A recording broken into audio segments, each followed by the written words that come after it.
ये तो बात हुई मध्य प्रदेश के मामा और पूर्व मुख्यमंत्री शिवराज सिंह चौहान की। लेकिन सिंधिया राजघराने से आने वाले ज्योतिरादित्य सिंधिया की पकड़ मध्य प्रदेश में कितनी मजबूत है, ये तो सब जानते हैं। कांग्रेस के साथ लंबे राजनीतिक करियर के बाद भारतीय जनता पार्टी के केंद्रीय मंत्री बनने तक का सफर सिंधिया के लिए आसान नहीं रहा है। इस रिपोर्ट में देखिए सिंधिया का राजनीतिक सफर।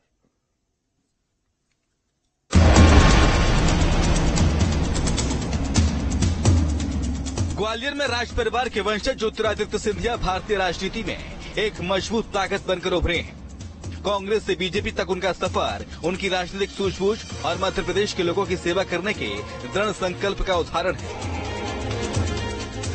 1 जनवरी 1971 को मुंबई में जन्मे ज्योतिरादित्य सिंधिया माधवराव सिंधिया और माधुराज सिंधिया के बेटे हैं। सिंधिया वंश से आने के चलते उन्हें राजनीतिक सूझबूझ और जनसेवा विरासत में मिली।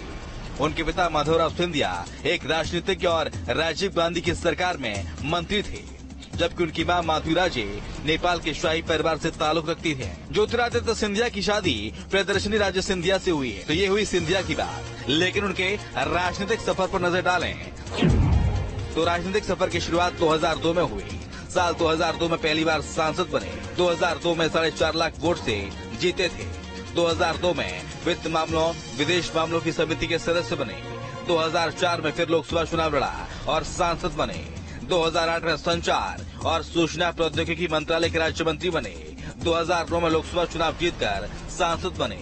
2009 में केंद्रीय वाणिज्य और उद्योग राज्य मंत्री बने। 2012 में केंद्रीय ऊर्जा राज्य मंत्री बने। 2015 में फिर लोकसभा चुनाव लड़ा और सांसद बने। 2019 में गुना लोकसभा सीट से चुनाव हारे।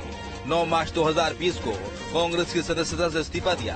11 मार्च 2020 को भारतीय जनता पार्टी की सदस्यता ग्रहण की। मोदी सरकार में नागरिक उड्डयन मंत्री बने। बीजेपी की टिकट पर इस बार ज्योतिरादित्य सिंधिया ने गुना से चुनाव लड़ा और 2019 में मिली हार के दाग को मिटा दिया। इस बार के चुनाव में ज्योतिरादित्य सिंधिया ने 5,40,929 वोटों से जीत हासिल की।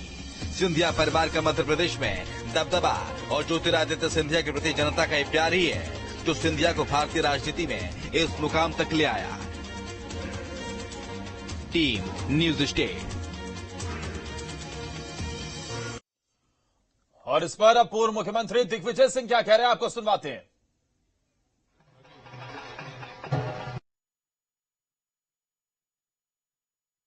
का बयान निकलकर सामने आ रहा था। दिग्विजय सिंह जैसे ही बोलते हैं वो हम आपको सुनवाते हैं।